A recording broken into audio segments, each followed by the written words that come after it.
கர்த்தருடைய பரிசுத்த நாமத்துக்கு மகிமை உண்டாகட்டும். இந்த வேளையிலும் ஆண்டவருடைய வார்த்தையை தியானிக்க போகிறோம். நீதிமொழிகள் 31 அதிகாரம் 10வது வசனம் எனக்கு ரொம்ப ரொம்ப பிடிச்சமான ஒரு வசனம். ஹல்லேலூயா. இது என்ன சொல்லுதுன்னா, குணசாலியான ஸ்திரீயை கண்டுபிடிப்பவன் யார்? அவளுடைய விலை முத்துக்களை பார்க்கிலும் உயர்ந்தது. ஹல்லேலூயா. குணசாலியான ஸ்திரீயை கண்டுபிடிக்கணும். இன்னைக்கு நிறைய பேர் கல்யாணம் ஆகாமல் இருக்காங்க. என்னன்னு சொன்னால், எனக்கு சரியான பொண்ணு கிடைக்கல, சரியான மாப்பிள்ளை கிடைக்கலன்னு சொல்கிறாங்க. ஆனால் உண்மையிலே பார்த்தீங்கன்னா, அவங்க பார்க்குறது குணசாலியான பெண்ணை பார்க்கல. அவங்க எவ்வளோ சம்பாதிக்கிறாங்கிற ஒரு பெண்ணை பார்க்குறாங்க. கணவனை தேடிட்டு இருக்கவங்க எப்படி உள்ள உயர்வு இருக்குது, இவருக்கு டெசிக்னேஷன் என்ன, இவர் என்ன படிச்சிருக்காரு, இவர் எனக்கு தகுதியாக இருப்பாரா, அந்த மாதிரி எல்லாம் கூட நினைக்கிறாங்க. அதாவது கர்த்தர் சொல்கிறாரு, நீ குணசாலியான ஸ்திரியான்னு ஃபஸ்ட்டு பாரு. சில பேர் பாருங்கள், ஈவன் மெடிக்கலாக கூட அன்ஃபிட்டாக இருப்பாங்க, ஆனால் பெரிய ஹை ஜாபில் இருப்பாங்க, நல்ல ஒரு ப்ரொஃபஷனில் இருப்பாங்க, நிறைய சம்பாதிப்பாங்க, ஆனால் மெடிக்கலி அன்ஃபிட்டாக இருப்பாங்க. எப்படி தெரியும் உங்களுக்கு? வெளிப்படையாக தெரியாது அது. ஆனால் திருமணம் ஆன பிறகு தெரிய வந்துடும். அவர் குழந்தை பெக்கிறதுக்கே தகுதி இல்லை அப்படின்னு சொல்லிட்டுலாம் நிறைய பேர் டிவோர்ஸ் பண்ணியிருப்பாங்க பாருங்கள். இதெல்லாம் பயங்கரமான காரியங்கள். குடும்பத்தில் எவ்வளவோ விரிசல் வருது, எவ்வளோ பிரிவினையின் ஆவி அங்கே விளையாடுது. இப்படியெல்லாம் இருக்கும்போது நம்ம நம்மளுடைய பிள்ளைகளுக்கு சரி, நம்மளுடைய பெண் பிள்ளைகள் சரி, ஆண் பிள்ளைகள் சரி, அவங்களுக்கு கற்றுக் கொடுக்க வேண்டிய முக்கியமான ஒரு காரியம் என்னென்னா, குணசாலியான பர்சனான்னு பாரு. Just see if he's a good man who will keep you happy throughout your life. உன் வாழ்க்கை ஃபுல்லாக அவர் உன்னை நல்லா வச்சுக்குவாரா, உன்னை சந்தோஷமாக வச்சுக்குவாரா, அப்படி உள்ள ஆளை தேடு. அதுதான் முக்கியம். எவ்வளோ சம்பாதிக்கிறாங்க, எவ்வளோ ஆஸ்தி இருக்குது, எத்தனை வீடு இருக்குது, எத்தனை கார் இருக்குது, இப்படிலாம் சொல்லிட்டு வருவாங்க. அதிலெல்லாம் நம்ம மனசை வச்சோன்னா ஒரு நல்ல மனுஷனை நமக்கு கிடைக்காது. இன்றைக்கி டவுரி டவுரி டவுரி நிறையா பேர் கேட்டுட்ருக்காங்க. எவ்வளோ ரூபாய் இருந்தாலும் அவங்களுக்கு பண ஆசை போகலை. பார்த்திங்களா? ஒரு ஏழை பொண்ணை கல்யாணம் பண்ணணும்னு அவங்க மனசு வரல பாருங்கள். எனக்கு தெரிஞ்ச ஒருத்தர் சிங்கப்பூரில் அப்போ வேலை பார்த்துட்டு இருந்தார்.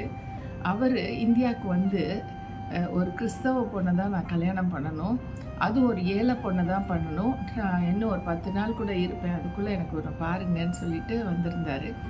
அந்த டைமில் பார்த்து ஒரு டெய்லரோட அதே ஏரியாவில் ரொம்ப குணசாலியான ஒரு பெண் பாருங்கள், ரொம்ப அமைதியானவ, ரொம்ப நல்ல பெயர் பெற்ற ஒரு பெண், நம்ம ரூத் மாதிரி. அப்படி இருக்கும்போது அவளை தான் நான் கல்யாணம் பண்ணிக்குவேன்னு சொல்லிட்டு அவங்களே நகை எல்லாம் போட்டு கல்யாணத்துக்கு ரெடி பண்ணி, கல்யாணமும் அங்கேயே நடந்து 2 பேருமே சிங்கப்பூரில் தான் இப்போ இருக்காங்க.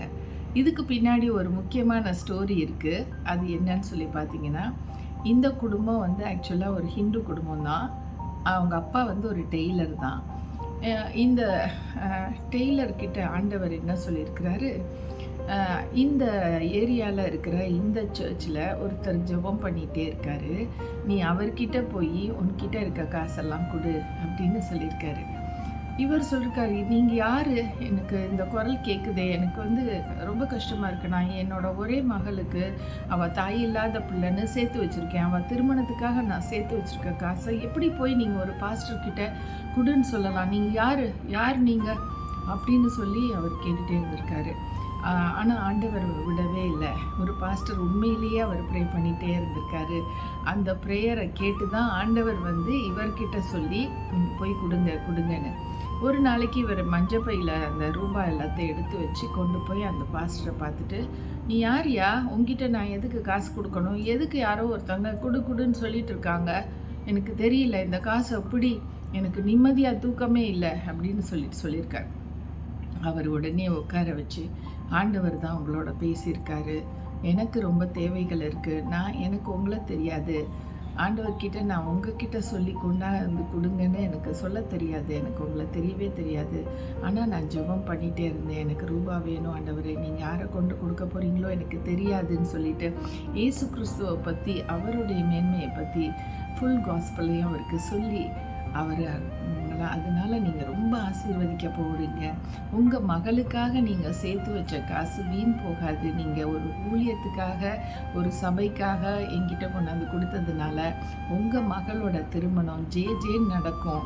அது பாருங்கள், நீங்கள் நடக்குதா இல்லையான்னு பாருங்கன்னு சொல்லி ஒரு 2 மாதம் ஆகலை அவர் சபைக்கு ரெகுலராக வர ஆரம்பித்தார். அந்த டைமில் தான் சிங்கப்பூர்லேருந்து வந்த மாப்பிள்ளை இந்த பொண்ணை தான் கட்டுவேன்னு சொல்லிட்டு அவளுக்கு நகை நட்டெல்லாம் போட்டு கல்யாணத்தை ஜேன்னு நடத்தி அந்த மகளை கூட்டிகிட்டு போனார். இன்றைக்கி அந்த டெய்லர் எங்கே இருக்காருன்னு பார்த்தா அந்த டெய்லர் கடையெல்லாம் மூடிடுச்சு. டெய்லரும் சிங்கப்பூர் போயிட்டார். ஹல்லேலூயா! இதுதான் ஒரு குணசாலியான ஸ்திரீயை தேடுறவன் எப்படிப்பட்டவனாக இருப்பானா, விலையேற பெற்ற ஒரு முத்து அவனுக்கு கிடைச்ச மாதிரி. ஹல்லேலூயா! இன்றைக்கி நம்ம குணசாலியான ஸ்திரீயாக இருக்கோமா? நமக்கு வந்திருக்கிற மருமகள் குணசாலியான ஸ்திரீயா? வந்திருக்கிற மருமகன் குணசாலியானவனா? இதெல்லாம் தான் நம்ம முக்கியமாக வேதத்தின்படி பார்க்க வேண்டியது. தவிர்த்து உலகத்தார் போல ஆஸ்தியும் அந்தஸ்தும் காரு பங்களா இருக்குதான்னு சொல்லி போகிறவங்க நிறைய பேர் நஷ்டப்பட்டு பிரச்சனையில் மூழ்கியிருக்காங்க. நடுவில் ஒரு கொலை கேஸ் ஒன்று வந்துச்சு பார்த்தீங்களா? அதில் கூட அந்த பெண் வீட்டாரும் பயங்கர பணக்காரங்க, மாப்பிள்ளை வீட்டாரும் பயங்கர பணக்காரங்க. ஆனால் இந்த பொண்ணுக்கு மாப்பிள்ளைக்கும் ஒத்தே வரலை. there was no compatibility. என்னன்னு சொன்னால் அந்த பையனை வேலைக்கே விடாமல், இவ்வளோ சொத்து இருக்கே, இதெல்லாம் நீ ஆளுகை செய்கிறதுக்கு நீ தான் செய்யணும்னு சொல்லிட்டு அவனுக்கு படிப்பு கொடுத்தாங்க தவிர்த்து, ஆனால் அவனுக்கு உண்மையிலே ஒரு பெண்கிட்ட எப்படி பழகணும், எப்படி ஒரு மனைவியை நேசிக்கணும்னு கூட அவனுக்கு தெரியல. அவன் ரொம்ப ஒரு மூர்க்கத்தனமாக அந்த பொண்ணோட கை காலெல்லாம் கட்டி போட்டு அந்த மாதிரியெல்லாம் வேதனைப்படுத்தியிருக்கான். அதனால அந்த பொண்ணு தன்னோட தகப்பன்கிட்டையும் சொல்ல முடியல, இங்கேயும் சொல்ல முடியல.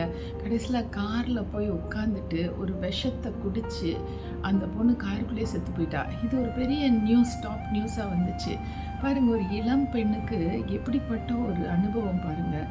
அதனால பாருங்கள், அந்த ஸ்டேட்டஸ் பார்த்து தான் அவங்க கல்யாணம் பண்ணியிருக்காங்க. 2 பேருமே ஈக்குவலி அஃப்ளூவெண்ட், ஈக்குவலி ரிச். பட் அவங்களுக்கு வாழ்க்கை எப்படி செய்கிறதுன்னு கூட தெரியல, வாழ்கிறதுக்கே தெரியல. அவங்களுக்கு பணம் தான் முக்கியமாக இருந்துச்சு தவிர்த்து அன்பு, ஆதரவு, இரக்கம் அதெல்லாம் தெரியல. ஒரு பெண்ணுக்கிட்ட எவ்வளோ அன்பாக நேசமாக நடந்தால் அவள் வாழ்நாள் ஃபுல்லாக அவன் காலையே கட்டிகிட்டு இருப்பாள். அது அவங்களுக்கு தெரிய மாட்டேங்குது. அவங்க ஆதிக்கம் பண்ணி நசுக்கணும், அவளை பேச விடக்கூடாது, அவள் என்னை விட ரொம்ப படிச்சிட்டா அதனால் அவளுக்கு உரிமை கொடுக்கக்கூடாதுன்னு நினைக்கிற கணவன்மார்கள் இருக்காங்க. அதில் ரொம்ப சிக்குண்டு they are called narcissist. அந்த நார்சிசிஸ்ட்டுங்கிறவங்க மனைவி கிட்ட ஒரு நல்ல வார்த்தையை பேச மாட்டாங்க, அன்பாக இருக்க மாட்டாங்க, கொடுமைப்படுத்திகிட்டே இருப்பாங்க. அதில் ஒரு சந்தோஷம் அவங்களுக்கு. they are sadists. அவங்க அந்த மாதிரி உள்ள இதில் இருப்பாங்க. அப்படி யாருக்குமே எந்த ஒரு பொண்ணுக்கும் அப்படி ஒரு மாப்பிள்ளை கிடச்சிடக்கூடாது. கர்த்தருக்கு மகிமை உண்டாகட்டும். இந்த நாளில் குணசாலியான ஒரு பெண்ணாக இருந்தீங்கன்னா ஆண்டவர் உங்களுக்கு ஒரு நல்ல வாழ்க்கையை கொடுப்பாரு. நீங்கள் பயப்பட வேணாம்.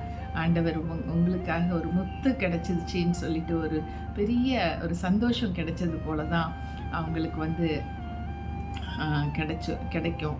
நீங்கள் அப்படி உள்ள ஒரு பெண்ணாக இருந்தால் நிச்சயமாக அந்த முத்து போல் நீங்கள் ஜொலிப்பீங்க. அந்த போகிற வீட்டில் நீங்கள் ரொம்ப சமாதானமாக ரொம்ப ரொம்ப சந்தோஷமாக இருப்பீங்க. கர்த்தர் உங்களுக்கு வேண்டிய அளவுக்கு எல்லாவற்றையும் கொடுத்து அவர் ஆசீர்வதிப்பார். அந்த பெண் முத்தை காட்டிலும் விலையேற பெற்ற ஒரு பெண்ணாக விளங்குவார்.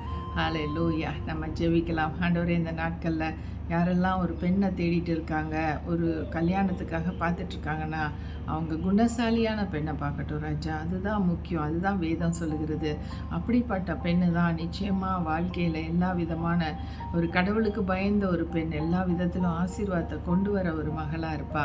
கர்த்தர் தாமே இந்த நாளில் அப்படி தேடுகிறவர்களுக்கு கண்டடையத்தக்கதாய் நீங்கள் கிருபை பாராட்டுங்க. சரியான பெண்ணுக்கு சரியான மாப்பிள்ளை யார் ஜோடிக்கு ஜோடி சேர்க்கணும்னு நீங்கள் நினைக்கிறீங்களோ அவங்கள சேர்த்து வைங்க, ஆசீர்வதிங்க. எல்லா தீங்குக்கும் பொல்லாப்புக்கும் விலக்கி பாதுகாத்து அந்த குடும்பங்கள் ஒன்று சேர்ந்து வாழ தேவரீர் கிருபை செய்வீராக. இயேசுவின் நாமத்தில் கேட்கிறோம் நல்ல பிதாவே. ஆமென், ஆமென். Thank you friends for watching this video and God bless you.